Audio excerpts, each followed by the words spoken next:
আমি না নিজেকে পরিবর্তন করেছি নিজের ভালোবাসার মানুষটার জন্য। হ্যালো ভিউয়ার্স, আসসালামু আলাইকুম। আপনারা সবাই কেমন আছেন?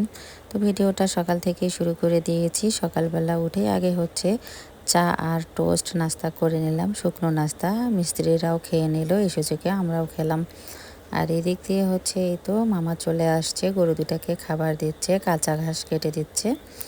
তো গরু দুটা হচ্ছে একটা আমাদের বাসার গরু আর একটা হচ্ছে কোরবানির গরু। তো দুইটাকে হচ্ছে একটু দেখাশোনা করা অনেকটাই কষ্টের হচ্ছে। আমি যেহেতু বাসার কাজ হচ্ছে গুছাচ্ছি, তার উপর বাইরে আবার ধান। আর এদিক দিয়ে হচ্ছে আবার মামা আজকে যাবে তার মেয়ের বাড়িতে।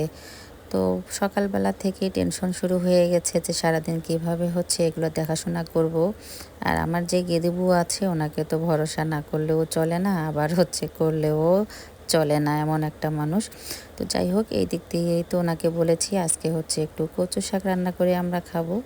তো কচু দেখেন এত বড় বড় নিয়ে আসছে, এগুলো তো হচ্ছে পাতা খাওয়া যাবে না, তাই ডাঁটাগুলো নিয়ে নিলাম। ডাঁটা, তার সঙ্গে হচ্ছে একটু মিষ্টি কুমড়া শাক নিয়েছি এবং কাঁঠালের বিচি আর আলু শুটকি দিয়ে হচ্ছে রান্না করব।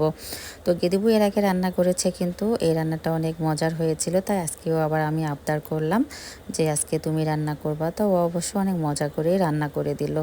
আর এদিক দিয়ে হচ্ছে মিস্ত্রিরা হচ্ছে ঢালাইয়ের কাজ করতেছে। ডাইনিং স্পেসটা যেহেতু আমাদের অনেক বড়, এক পাশে হচ্ছে ডাইনিং হবে আর এক পাশে ড্রয়িং সিস্টেম করতে যাচ্ছি, দেখা যাক কতদূর কী করা যায়। তো সাধ্যের মধ্যেই সুখ, আমাদের হচ্ছে এটার মধ্যেই অনেক অনেক শান্তি এবং সুখ মিলতেছে, কারণ আমি বেশি বিলাসিতা একদমই পছন্দ করি না। আমার যা আছে তাই নিয়ে আমি হচ্ছে সন্তুষ্ট।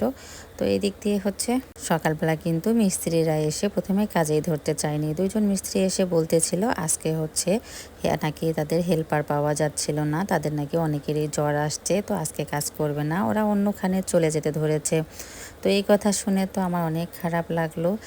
তারপরে হচ্ছে আমি বললাম একটু বুঝিয়ে, যেহেতু ঈদ সামনে আর আজকালকের মধ্যে এই কাজটা কমপ্লিট না করলে বুঝতে পারতেছেন আমার ঘরের অবস্থা কী। আমরা তো জুতো পরে এই কয়েকদিন ঘরে যাওয়া আসা করেছি, খুবই বাজে অবস্থা।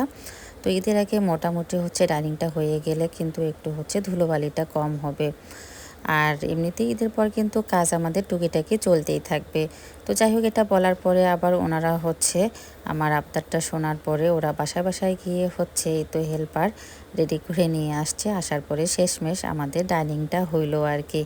তো প্রায় রাত পর্যন্ত ওনারা কাজ করেছে। রাত যখন 9টা বাজে তখন মোটামুটি কাজ শেষ। মানে যেহেতু বড় স্পেস, তাই হচ্ছে একটু করতে সময় লেগেছে অনেক। আর আমাদের তো আজকে বাড়ির ভিতর দিয়ে হাঁটা চলা বন্ধ, বাইপাস দিয়ে হচ্ছে আমাদের একটা দরজা আছে, ওই দিক দিয়ে হচ্ছে চলাচল করতেছি। মানে আমাদের বাড়িতে ঘুরে হচ্ছে আমাদেরকে আসতে হচ্ছে রান্নাঘর পর্যন্ত। তো যাই হোক, কিছু করার নেই, সুখ পেতে হলে কষ্টটা তো স্বীকার করতেই হবে। তো সন্ধ্যার দিকে হচ্ছে একটু রং চা আর মুড়ি মাখিয়ে দিলাম, সবাই মিলে হচ্ছে খেয়ে তো চলে গেল কাজে আবার।